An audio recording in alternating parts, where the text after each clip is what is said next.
بسم اللہ الرحمن الرحیم۔ السلام علیکم دوستو، کیسے ہیں آپ؟ سب ٹھیک ہے؟ امید کرتا ہوں آپ سب لوگ خیریت سے ہوں گے۔ امریکہ سے آئی ہوئی خاتون کی باتیں آپ سوشل میڈیا پر بھی دیکھ رہے ہیں، سن رہے ہیں، اور اس کے بارے میں آپ نے بہت سے پوسٹیں دیکھی ہوں گی، لیکن میں آپ کو آج بتانا چاہتا ہوں کہ وطن واپسی کا ارادہ کب ہے۔ تو امریکی خاتون کو وطن واپسی پر آمادہ کر دیا گیا ہے۔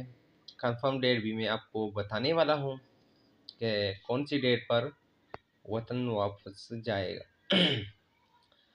تو سوشل میڈیا پر پاکستان نوجوان سے مبینہ محبت کی کہانی کے پس منظر میں کراچی آئی خاتون سے جناح اسپتال میں امریکی قونصلیٹ کے عملے نے ملاقات کی، اور ذرائع نے تصدیق کی ہے کہ جناح اسپتال کے اسپیشل وارڈ میں زیر علاج امریکی خاتون اونیجا اینڈریو رابنس کو وطن واپسی کے لیے آمادہ کر لیا گیا ہے، جس کے بعد امریکی قونصل خانے کی طرف سے خاتون کی ریٹرن ٹکٹ کا بندوبست کیا جا رہا ہے۔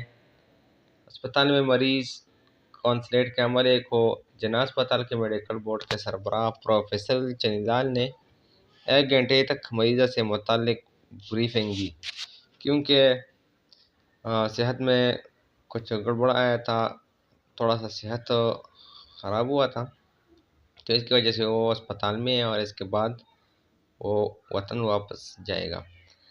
لیکن ڈاکٹر نے امریکی قونصلیٹ کے عملے کو بتایا کہ مریض کی طبیعت پہلے سے کافی بہتر ہے۔ اسپتال میں داخلے کے وقت طبی ٹیسٹ کرانے پر مریضہ کو ہیموگلوبن صرف 4 تھا۔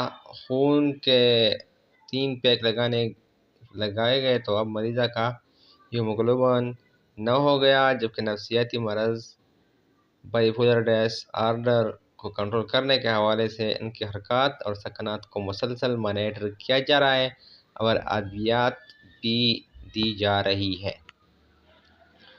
اور اس کے بعد جو جانے کا پروگرام ہے وہ کون سی تاریخ کو ہوگا، تو اس کے بارے میں میرے پاس کچھ ڈیٹیل ہے، اور میں آپ کو یہ بھی بتانا چاہتا ہوں کہ کون سی تاریخ کو جائے گا، کہاں سے جائے گا، کون سی ایئرپورٹ سے فلائٹ ہے اس کا، تو اس کے بارے میں بھی آپ کو ڈیٹیل چیک کر کے آپ کو بتانا چاہتا ہوں۔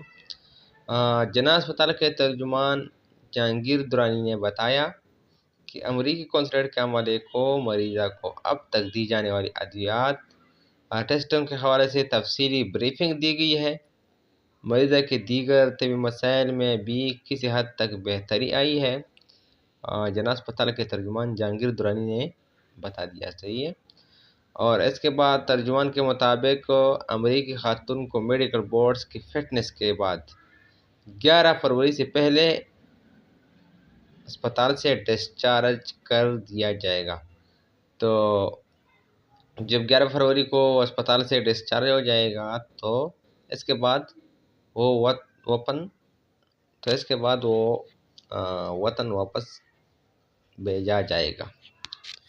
تو اگر ویڈیو اچھا لگا تو ویڈیو کو لائک کریں، اور اسی طرح معلومات حاصل کرنے کے لیے ہمارے ساتھ رہیے۔ شکریہ، اللہ حافظ۔